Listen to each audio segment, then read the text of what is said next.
Coming up on this episode of the Stark Reflections podcast. Do you know the hardest thing for me to find these days is time to write?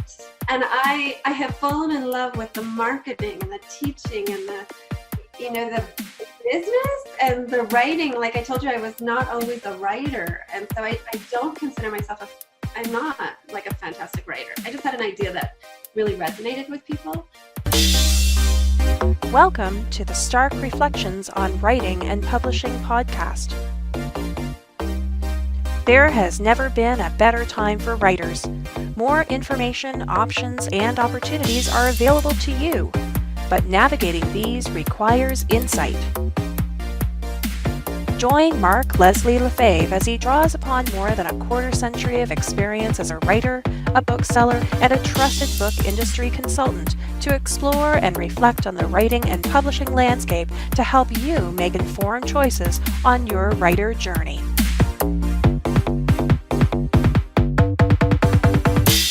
Hello, Reflectives, and welcome to episode 98 of the Stark Reflections podcast. This is your host, Mark Leslie Lefebvre.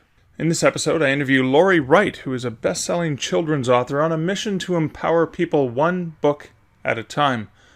Laurie empowers children through her books that gently and with humor coach kids in self-regulation. She empowers writers by getting them to step up, take action, and publish their books.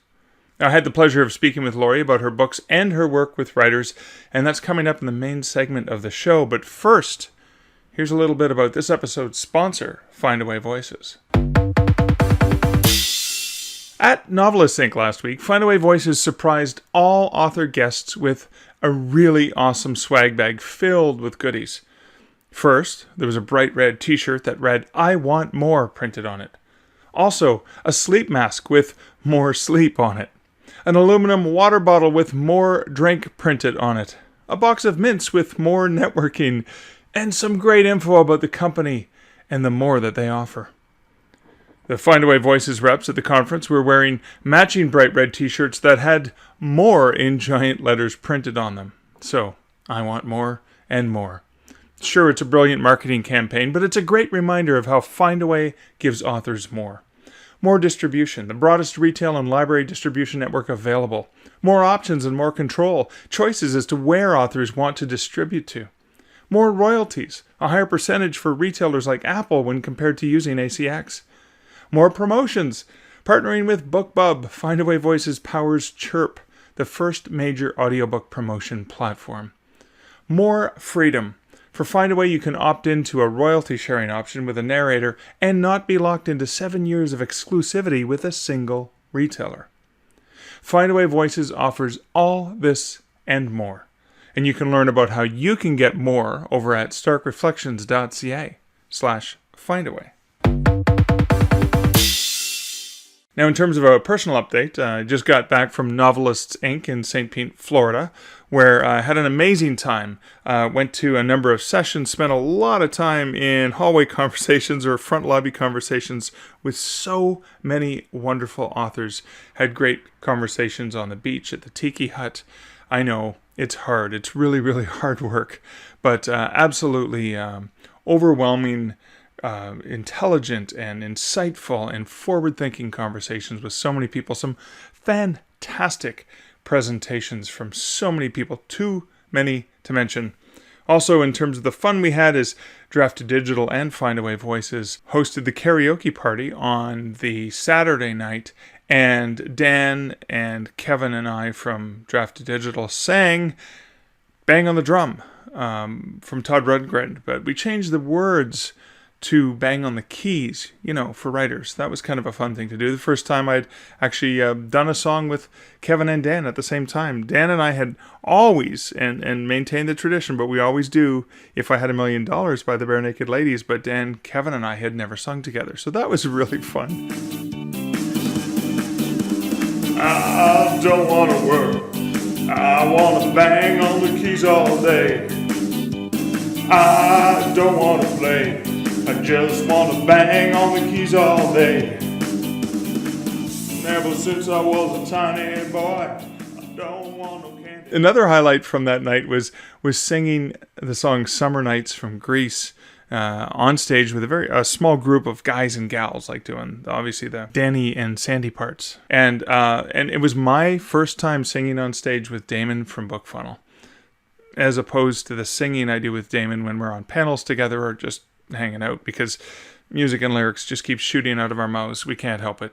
But this one was official. People were there to actually hear us sing, as opposed to when they don't want to hear us sing when we're not on stage as part of a karaoke thing. But it was a lot of fun. We had a really, really good time. Looks like everyone there had an amazing time, and it was a great way to sort of close down a really long week of filling your brains with lots of great information. Now, speaking of filling, I'm hoping to fill some people with some books from a previous guest. A few episodes back, I interviewed M.L. Buckman, Estate Planning for Authors, and I actually saw Matt at Novelist Inc., and Matt brought me 2 copies of the book that he signed for 2 lucky winners. So 2 lucky winners who left comments, and 2 lucky winners from the small but powerful family of Patreon supporters. So, the winners of the 2 signed copies of Matt's book from commenting on episode 92 are Amy Tasakata and Vanessa Keir. Congratulations to you both, and thanks for commenting. The copies are now on their way to you. Also, congratulations to patrons Julie Strauss and Amy Teagan. Congratulations just for being patrons. You were automatically entered for a chance to win another 2 copies of Matt's book, and they're also on their way.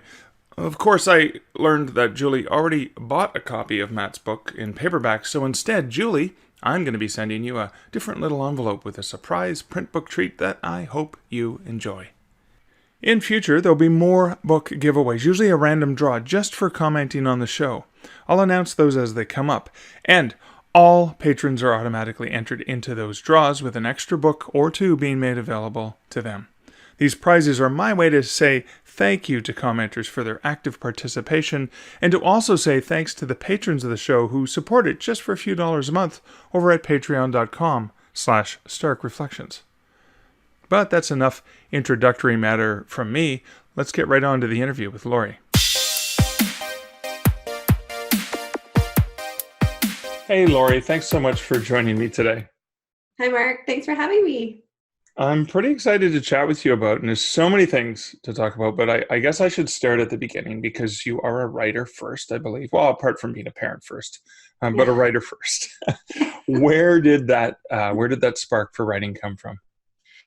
Well, I'm not one of these people who's been writing stories since I was 4, actually. I taught kindergarten for 10 years, and dealing with 4 and 5-year-olds over that time span, there was a lot of changes that happened. And one day while I was still teaching, I was motivated to go home and write a book.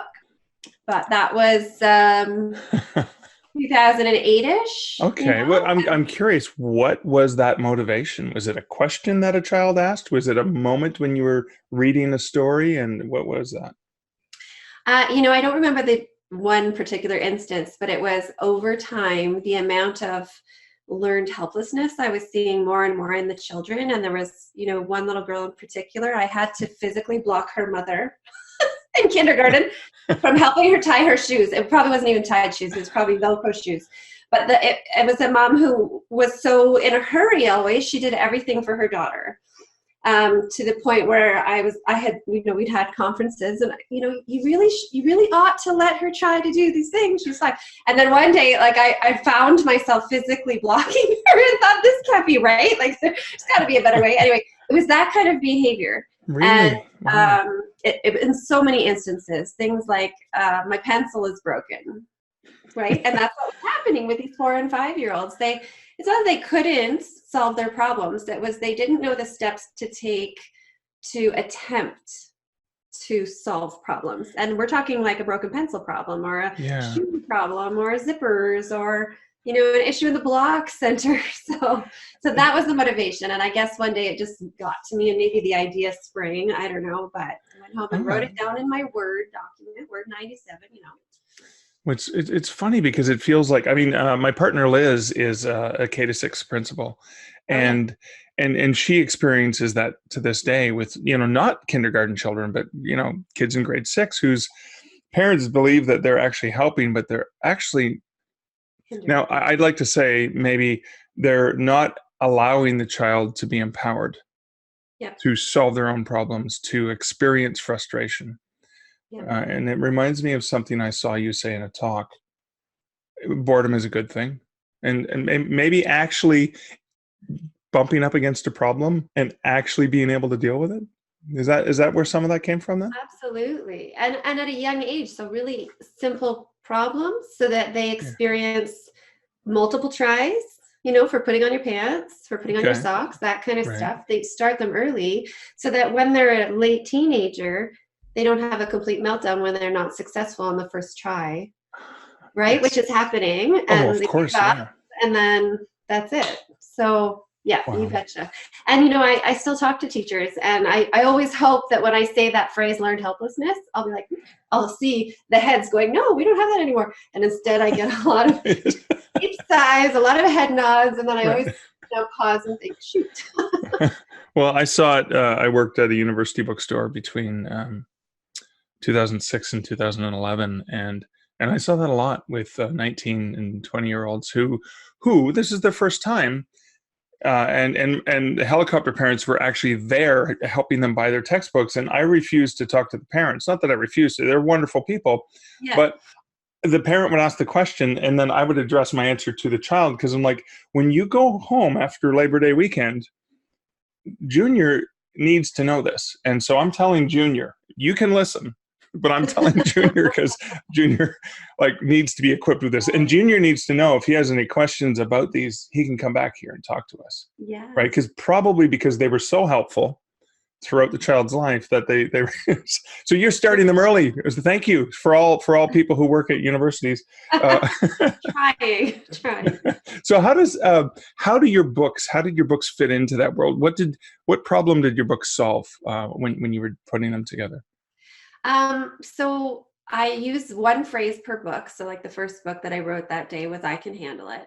Okay. It's repeated. So I know something I know is 4 and 5-year-olds. I don't know 19-year-olds going to college, but I know 4 and 5-year-olds. And the repetition, they crave it. They benefit from it. A certain rhythm and cadence, kids love that. It sticks in their brain, like Dora, right? Yes. Right? I don't know if you have got my map. Got my son's around the right age. So yes, the map. I'm going to go to the map. And that's how they learn best. And so the pictures are funny. So the little boy's best friend is a hedgehog, which is funny because he's prickly, and so nobody wants a big hug from a hedgehog. But anyway, maybe that's my own thing. But so the pictures, are humorous for the children. Right. The repeated idea, I can handle it, I can handle it, and I can handle it. I've had reviews from adults that say, this is boring. It says the same thing on every page. Well, yeah, it's maybe not meant for a 40-year-old, but it is meant for a 5-year-old, and they respond so well to it, and it sticks. It really does stick. It becomes their self-talk, which is the whole idea. And so for each book, there's a different mantra that I want to plant in their brains before they hit puberty, before they hit junior high, and the whole world, is chaotic. Right. I want to make those pathways already, when they're little, so they get to junior high and I can handle that. Okay. I will be okay. I believe in myself. I can do this. All those kinds of positive things. Oh, that's fantastic. So what did you do? You wrote the books, and then what was your next step? Was to do nothing for approximately 10 years. Okay. All right. Standard writer behavior. Yeah. It was around, I think it was 2007, 2008 that I wrote it. So self-publishing really wasn't a huge thing, right? There was certainly no Facebook yet. And so, or maybe just the advent. So there was no Facebook group.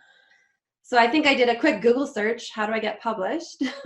You see all the ads come up, and you see the traditional way that's just super overwhelming. And so anyway, I just, I closed it down, and I didn't do much with it for 10 years. I got married, I had kids. And after I had been a stay-at-home mom for about 8 years, and I was bored out of my mind, I'm a creative person. I need a creative outlet. I was in an online group of moms sort of looking to get their mojo back, that kind of thing.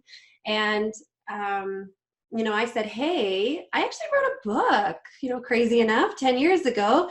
And will you guys read it and tell me what you think? And they all loved it, and they were very supportive. And so it gave me that, gentle hug, but also kick in the butt to look into getting something done with it. And so as soon as I learned how long traditional publishing takes, should you be lucky enough to get a contract, I guess.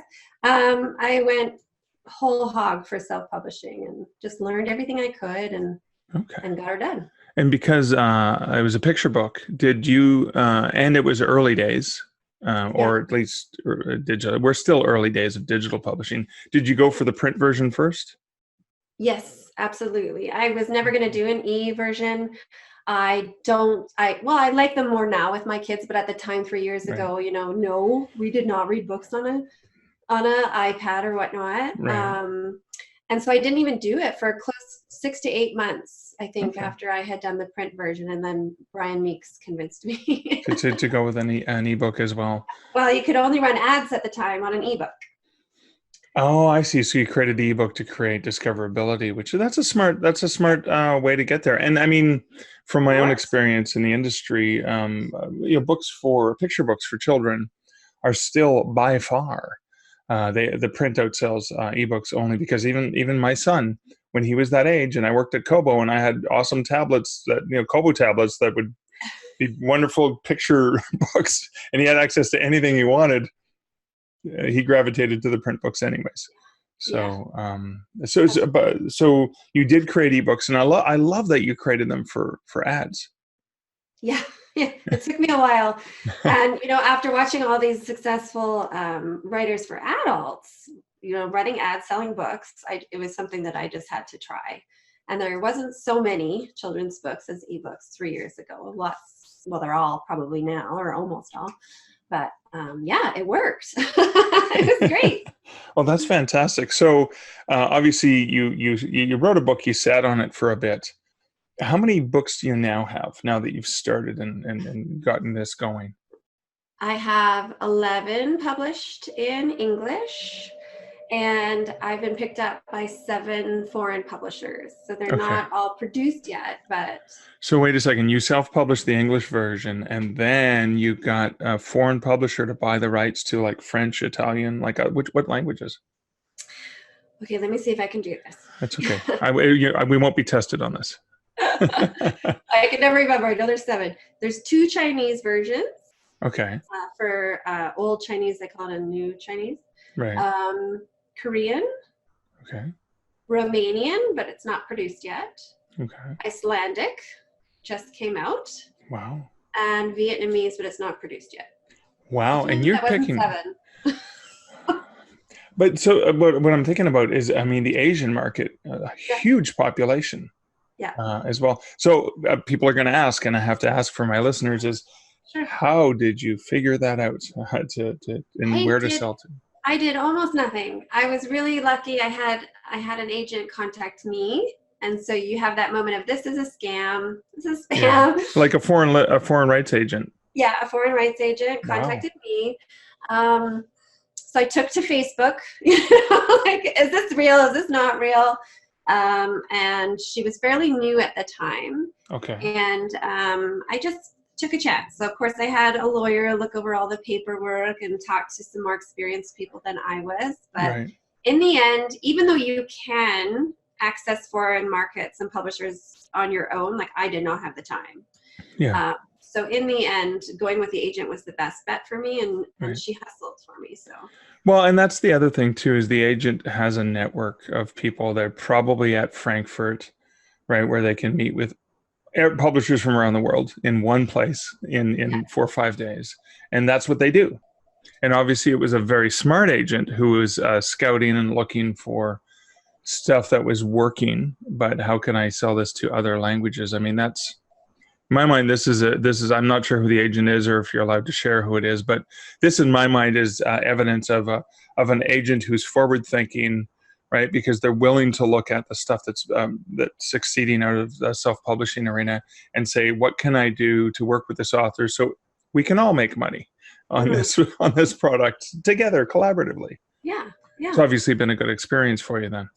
It's been good. It's been a real learning curve. I had to learn about contracts because when you just straight into, you don't have to do anything except maybe with your illustrator. But I had to learn about that, get in touch with a lawyer and just do all that understanding of what they needed from me and how the money works, how the advances work, how the royalties work, right?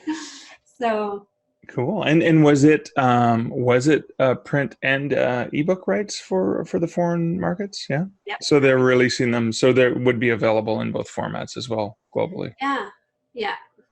Okay, excellent. And of course, with you doing them yourself, they are most likely available in English around the world, but now they're available in other formats.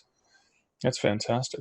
I guess the only other question is, and maybe the agent has access to this, but okay, I've got my book in Korean. How do I market it? Right.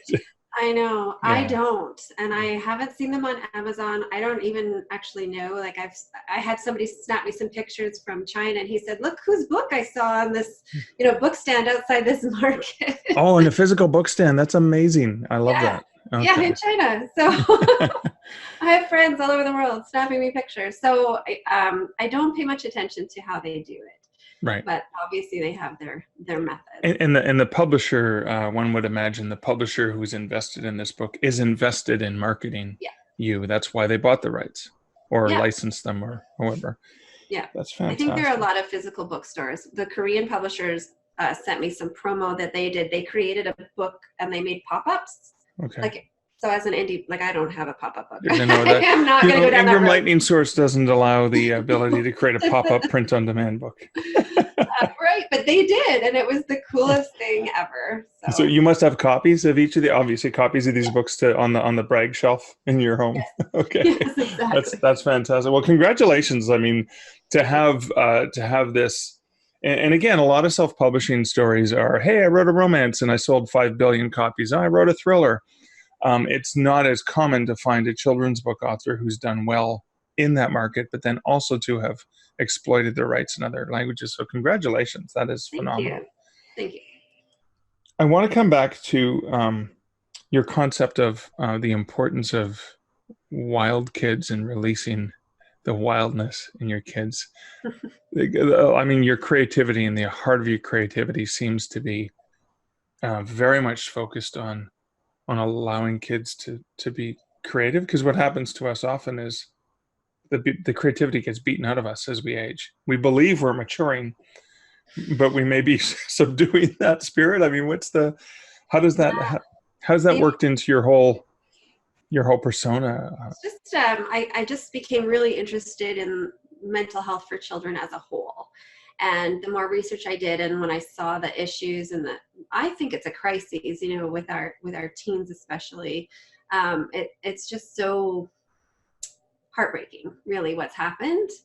And so anything I can do to help boost the mental health, and I think positive self-talk is a huge part of that, but also we schedule our kids to the finest little minute, and they're eating supper in the car, and they're not doing homework, or they're not playing, and my own kids just bring it home all the time, over and over. So my son, who says, yes, I want to do that competitive soccer, but I just don't have enough time at home, right? Right. We had the snowfall, and they played outside for hours, and who knows what the heck they're doing out there. They're building worlds in the backyard. Fantastic, and it's necessary, and they're growing, and they're exploring, and maybe they're making mistakes, or learning some things the hard way, but they're learning, and it's right. it's that wildness that I think we've really lost, and we need to rediscover. So the unscheduled fun. Just unscheduled time. Maybe it's not fun. They can be bored, and great things can come from boredom. And well, now, as a writer, is that true for you? That boredom is a key thing for some of your creativity? The hardest thing for me to find these days is time to write. Really? And I have fallen in love with the marketing and the teaching and the business and the writing. Like I told you, I was not always a writer, and so right. I don't consider myself I'm not like a fantastic writer. I just had an idea that really resonated with people. Right. But I don't have that much time for writing, so. So that is funny. Most writers say, I don't like the marketing. The writing is what I want to do. But you've fallen in love with the marketing, and you've actually turned that into helping other writers. Can you tell us a little bit about that? Well, once I started, kind of coming out about my book, because it's such a vulnerable thing when you've held on to it for 10 years. So it's like, I've written a book, and I didn't want to tell everyone because it's very quiet in the beginning. But once I started talking about it, I got a lot of calls and messages for coffee and can I be and what do you think about this? And I realized, what they say about so many people wanting to write a book, it really is true. And there's just as many who want to write books for kids. And just because of my teaching background, it was just so natural. Every time I learn something new, I think, who can I teach this to? Like, how can I share that? And so just very natural because there's people out there looking for information. And I feel like I really am a teacher at heart. Okay. Now, are you teaching for an institution as well as teaching writers, or are you a full-time teacher, independent teacher and writer? No, I I guess you could say I retired. Okay. Very early. Very early. I have 3 kids, and I just couldn't even stomach the thought of teaching a room full of 5-year-olds. I tried it for 1 year. Kudos to all the teachers out there. I was so exhausted and tired, and I felt like I could do it all, but I wasn't doing any of it well. I wasn't the teacher I used to be, and I wasn't as good as I used to be. I wasn't the mom and the wife and all that kind of stuff. So I took a few leave of absences, and then eventually I got the notice to come back or quit. So I ended up quitting. We were very lucky. My husband's job could support us. And so that was the 8 years I spent at home. Okay. And so the courses are really just this new world of online courses, right? So I just have them on Teachable and on Facebook, and that's, satisfying my need to teach for now. So. Okay, excellent. That's fantastic. So what are some of the courses that you actually teach that can benefit writers? So I do a how to publish, but it takes people from not the story writing, because I don't consider myself a teacher writing, but how to find an illustrator, so your different options and what to think about and what to look for and what to ask. Right.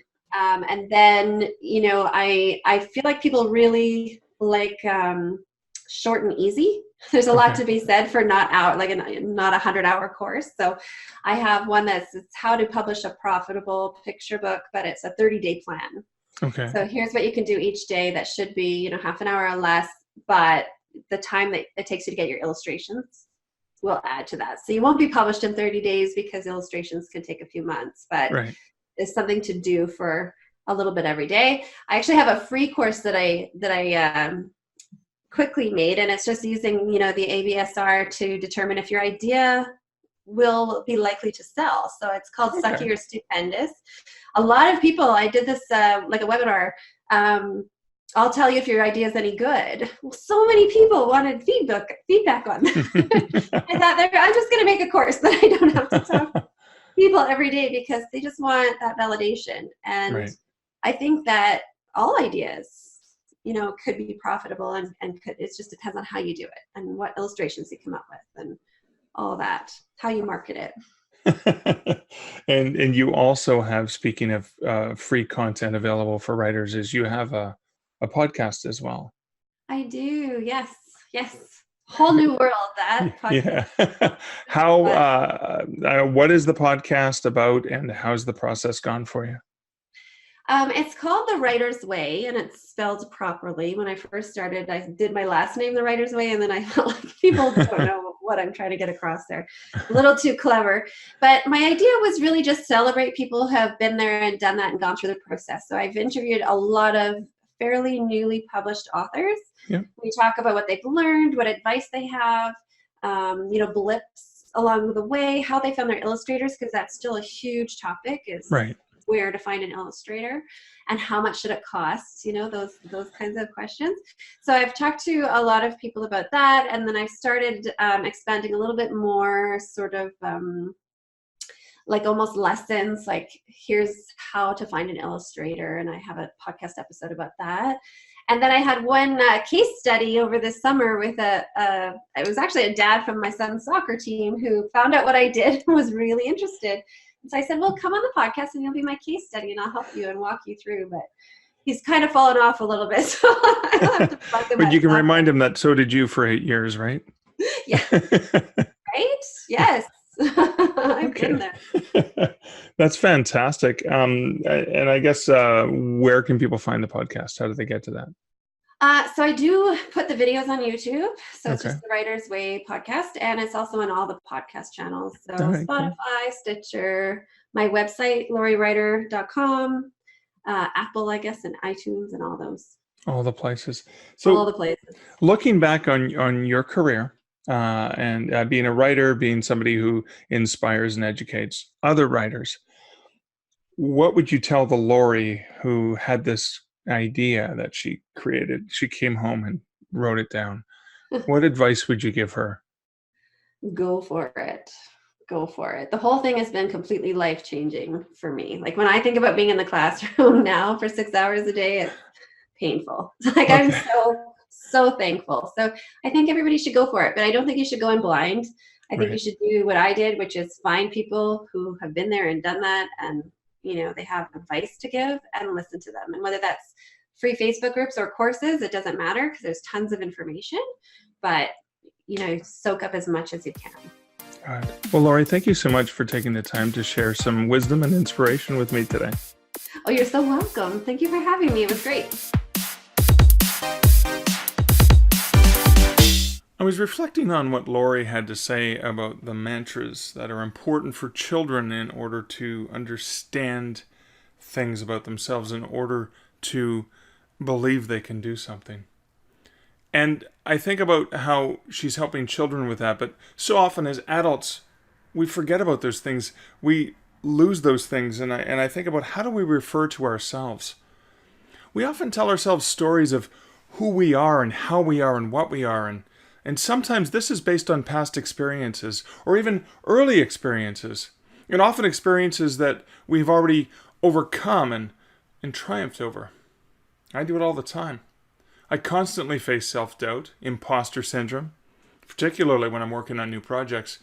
I beat myself up over the fact that I have 3 different first books in 3 different series, and I haven't yet finished books in any of them yet, despite having 50% or 75% completed first drafts of 2 of them, despite publishing an average of 2 books a year for the past few years, despite having released multiple projects, despite having heard from readers from around the world that they enjoy what I'm writing.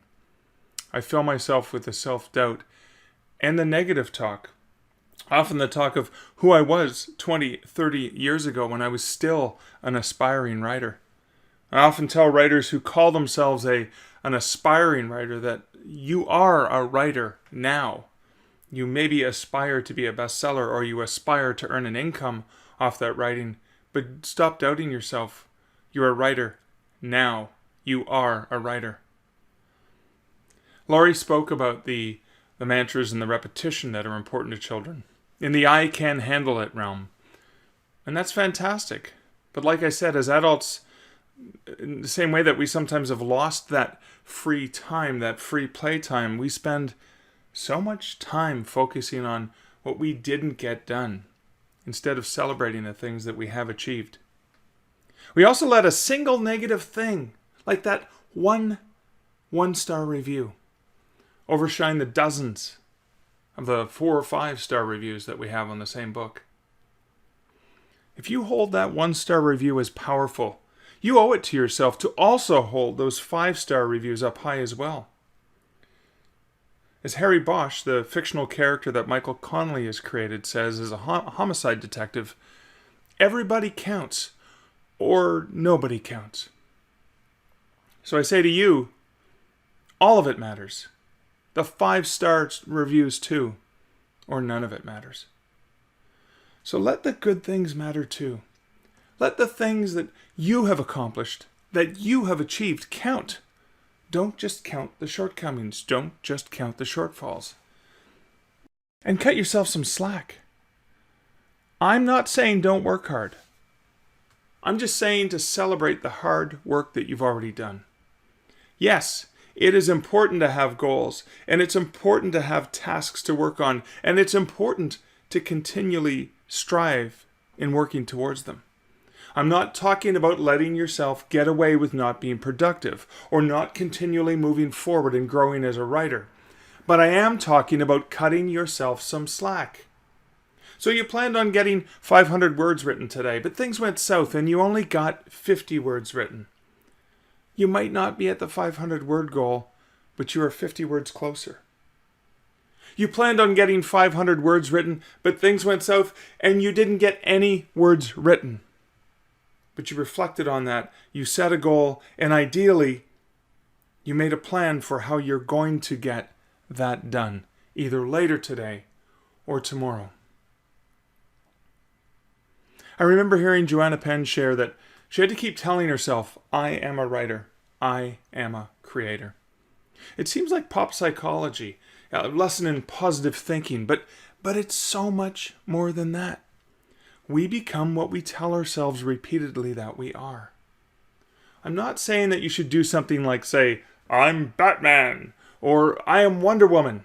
Although I did just read a book by Todd Herman called The Alter Ego Effect that suggests the benefits of that type of alter ego exercise. But I'm talking about pausing to acknowledge the things that you are good at, strong at, powerful at, and the things that you have accomplished. Laurie's first book for kids was called You Can Handle It. So I say this to you now, dear listener, because if you're anything like me, you need to hear this once in a while. You can handle this. You've got this. You are a writer. You are a creator. You are the absolute best person in the world to share and write down the stories, the ideas, the worlds, the advice, the memories, all of that content swirling around in your heart and in your mind that you are prepared and willing to share with the world. You are the one sole expert best at conveying all of those unique things to the readers out there. Other people might write in the same genre. Others might write a similar theme or situation. But you're the single most qualified person to share your unique stories, and you owe it to yourself and to your potential readers to pick up that pen, or sit at that keyboard, or speak into that audio recorder, and to share those tales, to share those words. You can handle it. You're not alone.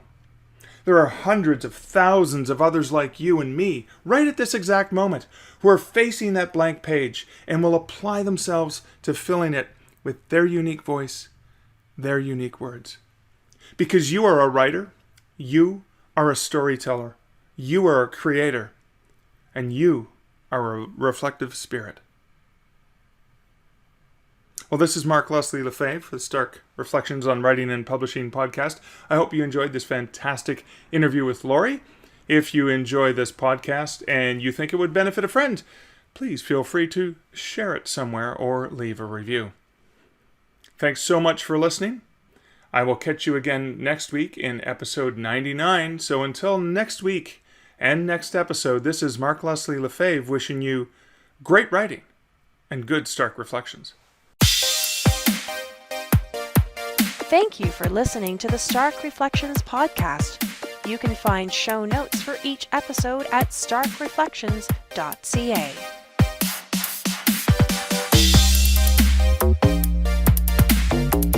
The music for this podcast, Laser Groove, was composed and produced by Kevin MacLeod. Check out more of Kevin's great music at incomptech.com.